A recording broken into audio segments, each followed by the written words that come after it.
కేసీఆర్కు విచారణకు పిలిచిన ప్రభుత్వం రేవంత్ రెడ్డి ప్రభుత్వం మరి దీని నిరసనగా మరి రోజు ర్యాలీ కానీ మరి రాస్తారోకో చేయడం జరిగింది. కాబట్టి మరి రాబోయే రోజుల్లో కాంగ్రెస్ నాయకులు మరి ముఖ్యమంత్రి రేవంత్ రెడ్డి గారు మరి ఇక్కడి నుంచి అయినా ఈ తప్పుడు కేసులు పెట్టడం మానితే మంచిది. లేకుంటే టీఆర్ఎస్ ఉద్యమంలో మరి కొట్టుకపోక తప్పదు. కాబట్టి ఇకనైనా సిట్టు పేరుతో కేటీఆర్ కానీ హరీష్ రావు గారు కానీ పిలుచుడు విరుద్ధంగా ఉంది. కాబట్టి ఇకనైనా మరి మానుకోవాలని కోరుకుంటూ జై తెలంగాణ. తెలంగాణ సాధకుడు తెలంగాణ కోసం చావు నోట్లో తలకాయ పెట్టి తెలంగాణ సాధించినటువంటి కేసీఆర్ మన జాతిపిత తెలంగాణ జాతిపిత కేసీఆర్ గారి మీద ఈరోజు రాష్ట్ర ప్రభుత్వం ఫోన్ టాపరింగ్ కేసుల మీద విచారణ పేరు మీద కేసీఆర్ గారిని పిలవడం జరిగింది. కేసీఆర్ పిలిస్తే యావత్తు తెలంగాణ ప్రజలందరూ కూడా ఏదైతే తెలంగాణ రాష్ట్రం సాధించిన తర్వాత 10 సంవత్సరాలలో ఎలాంటి అభివృద్ధి జరిగిందో ప్రజలంతా గమనిస్తున్నారు. ఈ 2 సంవత్సరాల కాలంలో వాళ్ళు ఇచ్చిన హామీలు నెరవేర్చకుండా హామీలు నెరవేర్చని హామీలను పక్కదోవల పట్టించే విధంగా ఏదో ఒక కేసు పెట్టుకుంటా మొన్న హరీష్ రావు గారిని, ఆ తర్వాత కేటీఆర్ గారిని, ఆ తర్వాత సంతోష్ రావు గారిని ఈరోజు తెలంగాణ జాతీయ పిత కేసీఆర్ గారికి కూడా విచారణ పిలవడం జరిగింది. ఈ సిగ్గుచేటు ఏదైతే కొట్లాడుతున్న తెలంగాణ ఏదైతే 10 సంవత్సరాలలో ఈ దేశంలోనే అగ్రగామిగా నిలిచినట్టు సాధించిన తెలంగాణ సాధకుడు మన కేసీఆర్ గారు, వారి మీద ఇట్లాంటి కేసులు పెడితే రేవంత్ రెడ్డి గారు మీకు చెప్తా ఉన్నాం, ఏదైతే మీ రాజకీయ గురువు చంద్రబాబు నాయుడు ఉన్నాడో ఆయనకు భయపడలే, ఏదైతే విల్టంబైన పార్టీ ఉందో కాంగ్రెస్ పార్టీ రాజశేఖర్ కూడా భయపడలే, అసలు మా మనగాడు మా కేసీఆర్ కాబట్టి ఎవరికి భయపడేది లేదు, నీకు కూడా భయపడలేదు.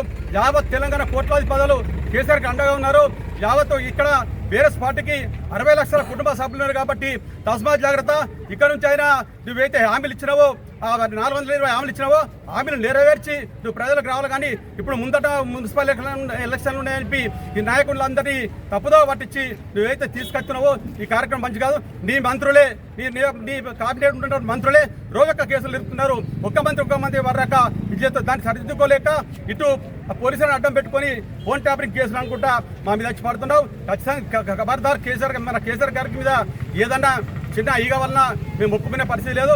యావత్ తెలంగాణ ప్రజలు బీఆర్ఎస్ పార్టీ కుటుంబం కేసీఆర్ గారికి టీఆర్ఎస్ పార్టీకి అండగా ఉంటుందని చెప్పి తెలియస్తూ జై తెలంగాణ. ఈరోజు కేసీఆర్కు నోటీసులు ఇవ్వడం అంటే తెలంగాణ ప్రజలను అవమానించడం ఇవాళ కాంగ్రెస్ పార్టీ. ఎందుకంటే కేసీఆర్ తెలంగాణ తెచ్చిన జాతిపిత ఆయన. ఈరోజు తెలంగాణ ప్రజలు ఈరోజు ఇంత సంతోషంగా ఉన్నారు, ఇంత అభివృద్ధి జరిగిందంటే ఒక కేసీఆరే కారణము.